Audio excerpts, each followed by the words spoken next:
Line Arabian dates. இப்போ அது line லயனா டே. இது தரும் ஆரோக்கியம் இயற்கையானது. லயன் லயனா பிரீமியம் டேட்ஸ். எந்த சமையலும் ருசி தேடும் ரகசியம். 20 ரூபாய். குக்கர் விசில மறந்து உணவு வீணாகி போச்சா? இனி அந்த கவலையே வேண்டாம். வழங்குகிறோம் உலகின் முதல் விசில் கவுண்டர் குக்கர், புதிய அல்ட்ரா குரோனோ. அல்ட்ரா என்றால் ஆரோக்கியம். நம்ம இந்த காவேரி விவகாரத்துல கர்நாடகம் தொடர்ந்து காவேரி ஆணையத்திற்கும் காவேரி அந்த ரெகுலேஷன் கமிட்டி கொடுத்த உத்தரவை மதிக்காமல் நமக்கு இப்ப 3500 கனஅடி திறந்து விட சொல்லியிருக்காங்க. 23ஆம் தேதி திறந்து விடப்பட்டிருக்க வேண்டும். எதுவுமே செய்யவில்லை. அவங்க காவிரி அவருடைய முதல்வரும் தமிழகத்துக்கு எதிராக பேசி வருகிறார். சோ இந்த நேரத்தில் வருகிற திங்கட்கிழமை நாளை மறுநாள் தமிழக அரசு சார்பாக முதல்வரின் உத்தரவு பேர்ல முதல்வர் கொடுத்த அறிவுரையின் பேர்ல திங்கட்கிழமை உச்சநீதிமன்றத்தில் வழக்கு தாக்கல் செய்யப்பட உள்ளது. ஏன்னா இந்த 3500 கனஅடின்னு பாத்தீங்கன்னா நமக்கு ஒரு 4.5 டிஎம்சி தான். அது இல்லாமல் கடந்த 2 மாதங்களாக நமக்கு வர வேண்டிய அதாவது மொத்த ஃப்ளோல நம்ம ஒரு ரெப்போ டேட்டா வச்சு பாத்தீங்கன்னா நமக்கு வர வேண்டிய மொத்த ஃப்ளோல நமக்கு மேலும் ஒரு 17 டிஎம்சி நமக்கு வர வேண்டிய தண்ணி இருக்கு. இது அனைத்திற்கும் சேர்த்து திங்கட்கிழமை உச்சநீதிமன்றத்தில் வழக்கு தாக்கல் செய்யப்பட உள்ளது. கண்டிப்பாக அனைவரும் அதற்கான அனைத்து ஆலோசனைகளையும் முடித்துவிட்டு இன்று முதல்வருடைய ஒப்புதலின் பேர்ல வருகிற திங்கட்கிழமை இந்த வழக்கு தாக்கல் செய்யப்படும். அதாவது ஒரு விஷயம் எல்லாரும் புரிஞ்சுக்கணும். கர்நாடகாவில் இருக்கிற எல்லா கட்சிகளுக்கும் ஒரே நிலைப்பாடு என்னன்னா தமிழ்நாட்டுக்கு தண்ணி விடக்கூடாது. ஆனால் இங்க இருக்கிற கட்சிகளுக்கு என்ன பிரச்சனைனா ஏதாவது ஒரு வகையில தமிழக அரசு எந்த விதத்திலும் தண்ணீரை கொண்டு வரக்கூடாதுன்னு வேலை பார்க்கறாங்க.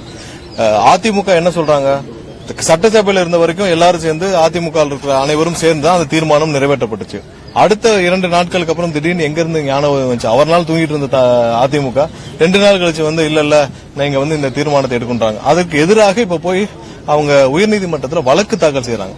சோ அவங்களையும் அது இல்லாமல் அந்த தீர்மானத்தை கொண்டு வந்ததே அப்ப எதிர்க்கட்சி தலைவர் உதயநிதி தான். அவர் பார்த்து படிச்சாரு. அவர் தான் சொல்ற அவருக்கு எதுவுமே தெரியல, யாரோ கொடுத்த படிச்சிருக்காரு.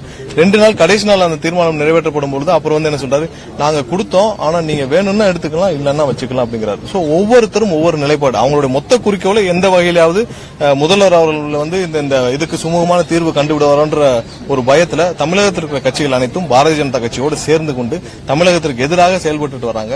இவர்களை வைத்துக்கொண்டு நீங்க எப்படி எதிர்க்கட்சி நீங்க ஒத்த கருத்துடன் நம்ம ஒரு கூட்டத்தை கூட்ட வேண்டும். நமக்கான தேவை நம்மளுடைய நீரை பெறுவதற்கு அதுக்கு தேவையான அனைத்து வழிவகைகளையும் முதல்வர் செஞ்சுட்டு வர்றாரு. எல்லா வகையிலும் ஆராய்ச்சிட்டு வர்றாரு. இவங்க சட்டசபையில் இருக்கிற வரைக்கும் தீர்மானத்திற்கு எல்லாம் படிச்சு எல்லாம் பார்த்து தானே தீர்மானத்தை நிறைவேற்றாங்க. அப்ப திரு எடப்பாடி இருந்தா எல்லாம் இருந்தாங்க. முடிச்ச பிறகு 2 நாள் கழிச்சு எதிர்த்துட்டு நம்ம அதுக்கப்புறம் 2 நாளுக்கு சொல்லிட்டு இப்ப 2 நாளுக்கு முன்னாடி திடீர்னு போய் உயர்நீதிமன்ற வழக்கு தொடுத்தால் இவர்களை வச்சுக்கிட்டு எப்படி நீங்க அனைத்து கட்சி கூட்டத்தை கூட்டுவீங்க? நம்மளுடைய தேவை என்னன்னு நமக்கு தெரியும். சோ அதற்கான தேவை நம்ம சட்டசபையில அனைத்து கட்சிகளையும் வைத்துதான் விவாதிச்சோம். அனைத்து கட்சிகளையும் வைத்துதான் விவாதிச்சு அனைவரும் சேர்ந்து முடிவெடுத்து தான் தீர்மானம் நிறைவேற்றப்பட்டோம். இப்ப அதுக்கு எதிராகவே நீங்க உயர்நீதிமன்றத்தில் ஒரு கட்சி போய் நிக்குது, அதுவும் பாரதிய ஜனதா கட்சியோடு சேர்ந்து நிக்குது. அதுக்கு முதல் நாள் தான் பாஜகவுடைய ஒரு அமைச்சர் நமக்கு அவங்க மேகதாது அணை கட்டுறதுல எந்த இதுவும் கிடையாது, அவங்க கட்டுறதெல்லாம் கட்டலாம்னு சொல்றாரு. அதுக்கு அடுத்த நாளே அதிமுக போதுன்னா இவர்களை வைத்துக் கொண்டு எப்படி நீங்க அனைத்து கட்சி கூட்டத்தை போடுவீங்க? எந்த ஸ்டாண்ட் இல்ல அவர்களா இப்ப அங்க இருக்கிற எல்லா கட்சியும் ஒரே மனதோட நமக்கு கொடுக்கூடாது நிக்கிறாங்க. ஆனா இவர்கள் நம்மளுடைய அப்ரோச்சில் எல்லாரும் டிஃபரெண்டா இருக்காங்க. நம்ம என்ன அப்ரோச் எடுக்கணுமோ அந்த அப்ரோச்சை தமிழக அரசு எடுக்க வேண்டும். நமக்கு தண்ணீர் பெறுவதற்கான பல அப்ரோச் இருக்கு. அந்த அப்ரோச்சில் இவர்கள் அனைவரும் ஆளுக்கு ஒரு ஸ்டாண்ட்ல இருக்காங்க. அப்படி எல்லாம் செய்ய முடியாது. கண்டிப்பாக தமிழக மக்களுக்கு என்ன தேவையோ அதுதான் முதல்வர் ஆராய்ந்து செயல்பட்டு இருக்காரு. திங்கட்கிழமை இந்த வழக்கு தாக்கல் செய்யப்படும்.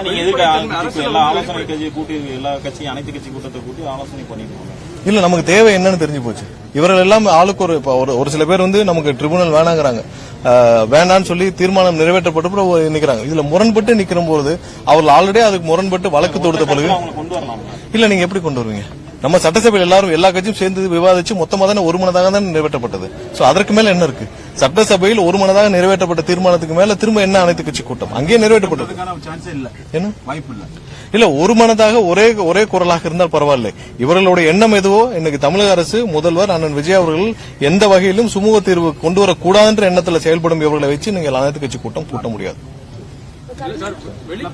அரசுல வெளிப்படைத்தன்மை இல்லைன்றாங்க. அங்க இருக்க முதல்வர் வர்றாருன்னு சொல்றாங்க, ஏற்பாடு பண்ணிருக்கோம், முதல்வர் வராருன்றாங்க. அதுக்கப்புறம் வர வேண்டாம், அதாவது சூழல் சரியில்லை அப்படின்னா தமிழக முதல்வர் அண்ணன் விஜய் அவர்கள் வந்து எல்லா வகையிலான இது சுமூக தீர்வு காரணங்களுக்கும் உச்சநீதிமன்றத்தின் மூலமாகவும் அனைத்துக்கும் ஆராய்ந்து கொண்டிருந்தார். எல்லா வகையிலும் எந்த வகையிலாவது தமிழக மக்களுக்கு நன்மை வைக்க முடியல, அது எல்லா முயற்சியிலும் கண்டிப்பாக எடுப்பார். இப்போதைக்கு அதுக்கான சூழ்நிலை இல்லை. சோ இப்போதைக்கு அதுக்கான முடிவுகள் இப்போதைக்கு இல்லை, சாத்தியக்கூறுகள் இல்லை. பட் எல்லா விஷயத்தையும் ஆராய்ந்துதான் அவர் வந்து இப்போ 1 மாசம் 2 மாசம் என்னென்ன இதுக்கு முன்னாடி இந்த முதல்வர் என்னென்ன முடிவு எடுத்தார்கள், இதுக்கு முன்னாடி ஒரு 30 வருஷம் முன்னாடி என்னென்ன மாதிரியான முடிவுகள் எடுக்கப்பட்டுச்சு, எப்படி இதுக்கு தீர்வு காணப்பட்டுச்சு, அனைத்தையும் ஆராய்ந்தார். ஆராய்ந்துதான் ஒவ்வொரு இடத்துலயும் முடிவு எடுத்துட்டு இருக்கிறார். அதன்படிதான் வந்து இப்போதைக்கு கர்நாடகா செல்வதற்கான எந்த சாத்தியக்கூறும் இப்போதைக்கு இருப்பதாக தெரியவில்லை. பட் அப்படி ஏதாவது இருக்கும் பட்சத்தில் முதல்வர் வந்து முடிவெடுத்து அனௌன்ஸ் கூட்டணி கட்சியாவது கூட்டு ஒரு ஆலோசனை போட்டுக்கலாமே. இல்ல நம்ம இல்ல கூட்டணி கட்சிகளுடன் கண்டிப்பாக முதல்வர் வந்து ஒவ்வொரு கட்சி தலைவருடன் ஆலோசிச்சு ஒவ்வொரு முடிவுகளுக்கும் ஆலோசிச்சு தான் கண்டிப்பா எல்லாத்தையும் பேசிட்டு இருக்கோம். அதையும் தாண்டி தமிழக மக்களுக்கு என்ன தேவைன்னு தெரியும், அதெல்லாம் சேர்த்து தான் முடிவுகள் எடுக்கும். இல்ல 3500 கண்ணாடி வந்து 4.5 டிஎம்சி தான். அது இல்லாமல் நீங்க போன கடந்த 3 மாதத்தில் நமக்கு வர வேண்டிய தண்ணீர் வந்து 17 டிஎம்சி கிட்ட இருக்கு. சோ அதையும் சேர்த்து தான் ஒவ்வொரு வருஷமும் வந்து அவங்க தேவையானப்ப திறந்து விடுறோம், நம்ம உச்சநீதிமன்றம் போறப்ப திறந்து விடுறதும், அப்புறம் அதுக்கப்புறம் நம்ம போகாம இருக்க முடியாது. இது ஒவ்வொரு நாளும் இது தொடர்கதையா இருக்குது. இதுக்கு ஒரு முடிவாக இருக்க வேண்டும். இது தொடர்பா இந்த வழக்கு வந்து கண்டிப்பாக நம்மளுடைய உரிமையை நிலைநாட்டுவதற்கான வழக்காக இருக்கும். இதை தொடர்ந்து நடத்துவோம். கண்டிப்பாக இது வந்து இந்த வழக்கோடு கண்டிப்பாக எப்பப்பெல்லாம் அவங்க தண்ணி திறந்து விடலையோ இது தொடர்ந்து நடக்கும். இதுக்கு ஒரு நிரந்தர தீர்வு வரும் வரை இந்த வழக்கு தொடர்ந்து என்ன மாதிரியான தீர்வு சார் எதிர்பார்க்கறீங்க? ஏன்னா இது வந்து வாரியம்ன்றது அமைச்சிருந்தாங்கன்னா நல்லா இருக்கும். ஆணையம்ன்றனால சரியா அவங்க பரிந்துரை தான் பண்ண முடியும். இல்ல பரிந்துரை தான் பண்ண முடியும், அதை எடுத்து அவங்களால கையாள முடியாது. வெற்றி கழக அரசு என்ன கேட்க போறீங்க? வாரியம் கேட்க போறீங்களா? என்ன மாதிரி இல்ல வாரியம் நம்ம இப்ப கேட்டு நமக்கான தீர்மானம் நிறைவேற்றப்பட்டிருக்கு. நம்ம உச்சநீதிமன்றத்தில் இப்ப தண்ணீர் திறக்கிறதுக்கான இதை வந்து கொண்டு வரோம். வாரியத்திற்கு கேட்க போறோம். இவர்கள் அதுக்கும் சரி செவிசாய்க்கவில்லை. நமக்கு தேவையான தண்ணீரை வேண்டும்ன்றதுல நம்ம கேட்க போறோம். அது இல்லாமல் வாரியத்திற்கு தனி வழக்காக தொடுக்க வேண்டும். அதுவும் விரைவில் ஆலோசித்து முடிவெடுக்கும். எல்லாமே தனித்தனி சார், மேகதாது வாரியம் எல்லாமே தனித்தனியான வழக்கு, தனித்தனி வழக்காக தான் தொடுக்க முடியும். சோ அதற்காக தனி வழக்காக தொடுக்கப்படும். தண்ணி கொண்டு வந்துருவாரு. இல்ல கண்டிப்பா இதுதான் நமக்கு இருக்க வழி. அந்த வழியை நம்ம கண்டிப்பா செய்வோம். ஏன்னா ஒவ்வொரு வருஷமும் அந்த வழக்கை நம்ம சரியாக கையாளாமல் நம்ம போய் வழக்கு பதிவு செய்யப்போ அவங்க தண்ணி திறந்துருவாங்க, உடனே அப்புறம் நீங்க விட்டுருவாங்க. அப்படிலாம் கிடையாது. நமக்கு தேவையான 17 டிஎம்சி இருக்கு. அந்த டிஎம்சி ரெப்போர்ட் அப்படி நமக்கு கடந்த 3 மாதத்துல வந்த மழையில் அந்த ஃப்ளோல அவங்களுக்கு 3 அணைகளும் சேர்த்து கடந்த மாதம் வந்து 57 டிஎம்சி இருக்கு. அதெல்லாம் சேர்த்து நமக்கு வர வேண்டிய தண்ணி மொத்தம் இது வரைக்கும் ஒரு 17 டிஎம்சி இருக்கு. அனைத்தையும் அவர்கள் திறந்து விட வேண்டும். சோ ஒவ்வொரு நேரமும் அனைத்து கடநிலை மாநிலமான தமிழகம் மற்றும் அனைத்து மாநிலங்களுக்கும் என்ன அந்த காவிரி ரெகுலேஷன் கமிட்டி கொடுக்கிறோங்களோ அதை திறந்து விடுவதில் அவர்களுக்கு எந்த சிக்கலும் இருக்கு. அப்படி முடியாத பட்சத்தில் நமக்கு ஒரு நிரந்தர தீர்வு வேணும். அதை நோக்கி தான் நம்ம பயணிக்கிறோம். கர்நாடகால தண்ணி திறந்து விட கூடாதுன்னு சொல்லி பந்தெல்லாம் அறிவிச்சிருக்காங்க. அங்க அரசியல் அவங்க அங்க இருக்கிற அரசியல் கட்சிகள் இதை வைத்து தான் 100 வருஷமா அரசியல் செஞ்சுட்டு இருக்காங்க. அதை தாண்டி நம்மளுடைய உரிமைகளை நம்ம நிலையாட்ட வேண்டிய கட்டாயத்தில் இருக்கிறோம். அவர்களுடன் சேர்ந்துகிட்டு நம்ம கூட இருக்கிற அரசியல் கட்சிகளும் அவங்களுக்கு ஆதரவாக இங்க செயல்படுறதா நமக்கு வருத்தமான செயல். அதையும் தாண்டி இந்த வழக்கு இந்த திங்கட்கிழமை தாக்கல் செய்வோம். அடுத்தடுத்த லீகல் ஸ்டாண்ட் என்ன பண்ணணும்னு முதல்வர் வந்து வெளியிடுவார்.